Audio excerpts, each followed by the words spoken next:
There's a certain magic that happens when you get your hands in the dirt. It's a feeling of connection, of starting something new and watching it grow.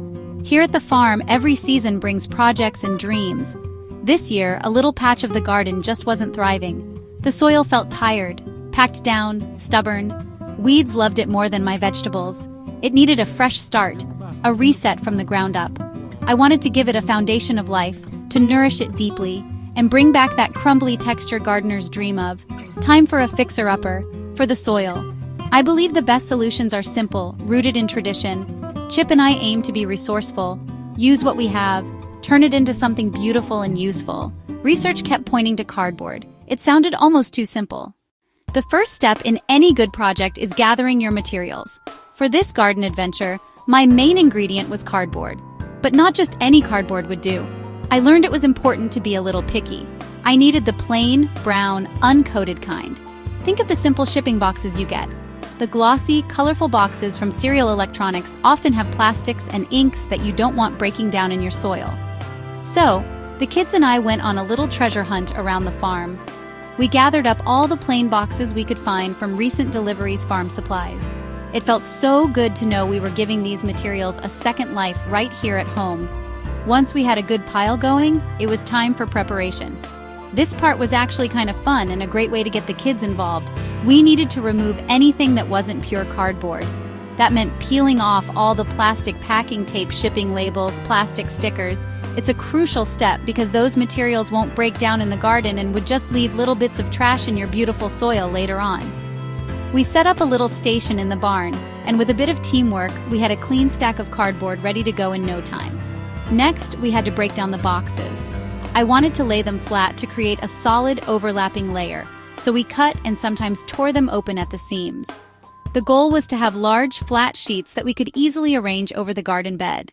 The final touch before taking our cardboard out to the garden was to give it a good soaking. I filled up a big wheelbarrow with water and dunked each piece of cardboard until it was thoroughly saturated. This step helps the cardboard mold to the shape of the ground and stay in place. Carrying the floppy, wet sheets to the garden was a bit messy, but it felt like we were delivering exactly what the soil was thirsty for: a cool, damp blanket to begin its healing process. With our soggy cardboard sheets in hand, it was time for the main event, laying the foundation. I went out to my chosen garden plot, the one with the stubborn weeds and tired soil. I didn't pull the weeds or till the ground first. That's the beauty of this method. You just lay the cardboard right on top of everything. I started at one end of the bed and carefully placed the first piece of wet cardboard down, pressing it firmly against the ground. It felt like laying down the first piece of a puzzle. I made sure to cover every inch and overlapped each piece by 6 to 8 inches to create a seamless barrier. It was a slow and thoughtful process, smoothing out each piece and ensuring it hugged the contours of the ground. The cardboard itself is the weed barrier, but you need to cover it with a thick layer of organic matter to help it decompose and to create a medium for planting. I grabbed my wheelbarrow and started hauling over loads of rich, dark compost from our compost pile. I mixed compost with shredded leaves, grass clippings, and some aged wood chips to create a balanced top layer.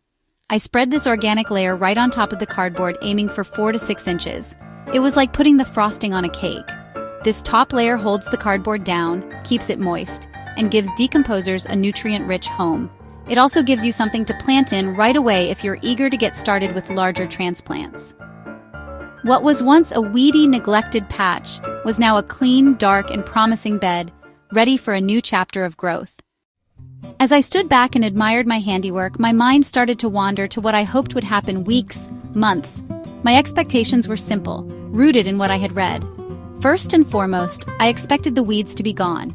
I envisioned the cardboard acting as an impenetrable shield, starving those pesky weeds of sunlight. I imagined that underneath that brown layer they would slowly wither away and become part of the soil. I pictured the cardboard slowly softening and breaking down. Earthworms and microbes would be drawn to the new food source. They'd tunnel and create channels for air and water, and they'd enrich the soil with their castings. I hoped this process would transform the hard, lifeless dirt into something dark, crumbly, and full of life. I also anticipated this method would be great for water conservation. A thick layer of mulch over the cardboard seemed like the perfect combination to reduce evaporation. I imagined the soil underneath staying moist for much longer after a watering. I expected plants to develop deeper, stronger roots without competition from weeds. I pictured a slow but steady transformation, not overnight miracles, but clear, seasonal improvement. Gardening is a lesson in patience after all. Maybe a season, maybe a year for full results. My main expectation was that by laying this foundation, I was setting the garden up for long-term health and productivity. You know that feeling of anticipation after you've finished a big project? Well, that's exactly what I felt for the first few days after setting up my cardboard garden bed. Honestly, I couldn't resist checking on it every morning with my coffee in hand. On the surface, not much seemed to be happening. There were no weeds poking through, a good sign. After about a week, my curiosity got the best of me, and I gently lifted a corner to take a peek. It was damp and dark underneath. The cardboard had softened. The cardboard felt more like thick, pulpy paper than stiff cardboard. The most exciting discovery was signs of life. Earthworms and other decomposers were already at work. I placed the cardboard back and smoothed the mulch, satisfied to let nature do its work. Everything was proceeding as it should, maybe faster than I thought. The initial results were incredibly encouraging. That little peek gave me the reassurance to let nature keep doing its work in the dark, quiet earth. As the weeks turned into a month, my cardboard composting experiment continued to unfold, bringing with it a few surprises that I hadn't quite expected. The first surprise was the sheer speed of the breakdown. When I checked again after about 6 weeks, large sections of the cardboard were already gone. They had transformed into a dark, rich layer indistinguishable from the compost I had spread on top. The worms and the microbes had been working overtime. It was amazing to see how quickly nature can reclaim and repurpose materials. Another surprise was the lack of any unpleasant smells. My cardboard bed just smelled earthy, like a forest floor after a rain. This told me decomposition was happening aerobically, with plenty of oxygen. One morning, I noticed a few tiny mushroom caps popping up through the mulch. At first, I was a little concerned, but a quick bit of research put my mind at ease. Fungi are master decomposers, especially for woody materials like cardboard and wood chips. Perhaps the biggest surprise was how little work it was after the initial setup. Not one weed to pull. The time and energy I saved was incredible. A little thoughtful work up front could lead to a whole season of easier gardening. This was a game changer for me. After about a month, the top layer of compost had settled and the cardboard underneath was well on its way to becoming part of the soil. It was time to plant. I had created a deep bed of new material, so I started with larger seedlings rather than tiny seeds. Tomatoes and peppers took off almost immediately, with leaves of vibrant, deep green. My trowel sank into rich, dark compost. Planting was a dream. I tore an X in the cardboard for roots to reach native soil. They took off almost immediately. Each day they grew bigger and stronger. Split-screen comparison. Cardboard bed versus traditional beds. Cardboard bed showed taller, sturdier, earlier fruiting plants. Tomatoes and peppers fruited earlier and more abundantly than I expected. Decomposing cardboard and mulch kept soil moist and cool even on hot days. I watered this bed far less than my other beds, yet these plants looked healthier and more robust. Thriving soil ecosystem feeding and protecting plants, from the tiniest microbe to the juiciest tomato. By the end of summer, resounding success. An incredible harvest from that one bed. I dug into the soil after clearing spent plants.